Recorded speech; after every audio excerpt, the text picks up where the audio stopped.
భారత సైన్యం జమ్మూ కాశ్మీర్లో ఉగ్రవాద వ్యతిరేక చర్యలలో భాగంగా చేపట్టిన ముఖ్యమైన సైనిక కార్యకలాపాలు.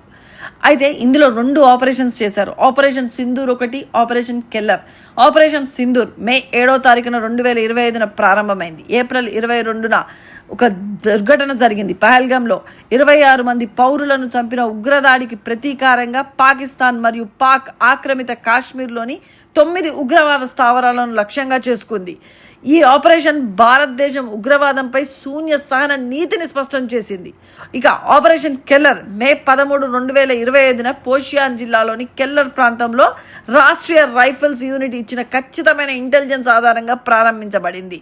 అయితే ఇది ఆపరేషన్ సింధూర్కు కొనసాగింపుగా కాశ్మీర్ లోయలో ఉగ్రవాదాన్ని అంతమొందించేందుకు భారతదేశ నిబద్ధతను చాటింది. 2 ఆపరేషన్లు కూడా భారతదేశం ఉగ్రవాదంపై దృఢమైన వైఖరిని, సైనిక సామర్థ్యాన్ని ప్రదర్శించాయి. అలాగే సరిహద్దు ఉద్రిక్తతల నడుమ కీలకమైన విజయాలను సాధించాయి. వందే మాతరం.